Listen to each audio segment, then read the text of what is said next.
Hi everyone, Katie from Chords Records. You won't believe the solution we found for restoring my Phillips 212 vintage turntable from 1974. This turntable has given me so much grief, but I'm going to take you through what ended up to be the simplest of solutions. So if you have this turntable or if you have one like it, watch this video. I'm also going to give you a little bit of a kind of a really quick rundown of my equipment in this room. This room is my home office. I work mostly from home. I'm a full-time head of brand for a global management company, and I am lucky enough to work from home. So this is my home office. We have other gear out in our living area, but this is where I play a lot of my records, and it's also where I shoot all these videos. So I'm going to give you a look at my gear that I've chosen for this room. You can see kind of around me that my room has a lot of wood in it. I have a lot of mid-century type furniture, and that slightly dictated the gear I acquired for this room. I wanted to go with that vintage feel, but I still wanted to maintain really great sound. So just quickly before I go on, can you please like this video and subscribe? Oh, I'd appreciate it so much. I'm really trying to get my subscribers up. I just thank you so much. A lot of the people who like my videos don't subscribe, so that would be fantastic. Right, so where shall I start? First of all, I'll start with the newest piece, which is the Leek 230 integrated amplifier. It has just recently been re-released. Its origins were, Leek was a famous kind of high fidelity manufacturer in I think it was in the 30s and 40s. And they made various components, I think right up until the 60s or early 70s. Then they went away, and then the Chinese owned British company IAG relaunched the Leek components in the last 5 years. They started off with a amplifier 130, and then a couple of years ago they launched the Leek 230. So it's almost like a direct replica of the original one, but with modern tech. So this one has a DAC on board, it has Bluetooth, it has an HDMI in, it has USB in, from memory.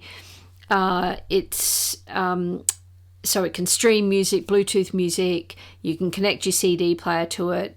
It's got a phono stage in it, which I've connected my vintage turntable to. And one of the reasons I bought it was a mid-range or sort of mid to low-range integrated amplifier. I didn't want a super cheap one. I wanted one that could power my speakers but looked really good. And you can see that it's got this beautiful walnut case, and boy, is it heavy. I'll leave all the specs of my gear in the information below if you're interested, so I don't have to kind of rattle it all off and remember. But this amplifier is beautiful, except for one problem, which I still haven't solved. So the volume knob, when you first turn on the amplifier and you drop a needle on your vinyl record player, or you stream music from Bluetooth, it doesn't matter which source you're playing music from, when you first turn it on, if the volume knob is at a level that you were listening last time, over the course of about 10 seconds, it slowly just goes down. And it's nothing to do with the remote. So I've taken the batteries out of the remote. I've moved the remote to another room. It's nothing to do with that. So what you have to do to get this working is you have to hold it for about 10 or 20 seconds until something inside the unit kind of calibrates or warms up, and you can actually feel a slight tension, like there's something inside trying to move. And if you can just slightly hold against that tension and then slowly let go, it stays. And then you're good to go for hours. It's just that when you first turn it on, and I've gone onto forums and asked the question, and apart from the obvious of it being a remote problem, which it's not, sunlight coming in on the sensor, which it's not because it's the sensor's opposite where the sun is, I don't know. It must be something to do with the circuitry. I quite like the quirk. I'm not bothering kind of getting it sent back, but that's just one little quirk. The whole system has quirks, but when it works, it's beautiful. Right. Now we will talk about the speakers I have. They're obviously tower speakers, and I'll insert some video or a picture here. They are Canadian Energy Connoisseur C5 speakers. So these were discontinued 20 years, probably 18, 20 years ago, the Connoisseur series. We picked these up in Australia at a local hi-fi shop for around about $600 at the time. We've had them probably for about 8 years. And they're our second set of speakers. I brought them in here. We've got a better set out in our main living area. So these are fantastic. Again, I will drop the specs in the description below. And then finally, the turntable. My turntable, I've had it for 6 years now, I think. 4 of those years it worked. It stopped working. It took me about a year to get it into a shop. And then it was in the repair shop for about 6 months, and they could not fix it. And the problem was, it's a vintage 1974 Phillips 212 electronic turntable, and I love this turntable. So it was kind of a high-end turntable at the time for Philips, or no plastic parts, nearly no plastic parts, all metal, heavy materials. You can see it's got a kind of a wooden surround. Yeah, it's very vintage. And it's got this really special little element, which I love, which is its volume, its speed control, touch button. So when you touch it, your finger creates a circuit and it lights up green. And so you can do 33 or 45 or stop or on and off, and they all light up green.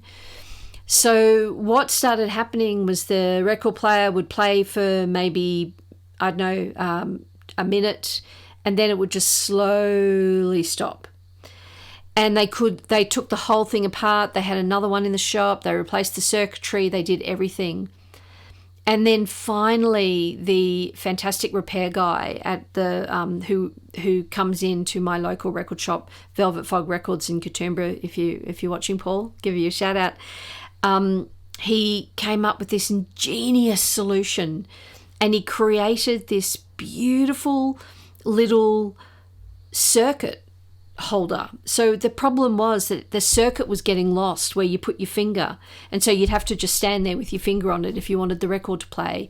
And so he created this little kind of just this little gadget out of literally an old kind of circuit parts, and you just gently place that on, and if you leave that on, the circuit there's a connection, and it remains playing, and it's all I need. It's absolutely perfect.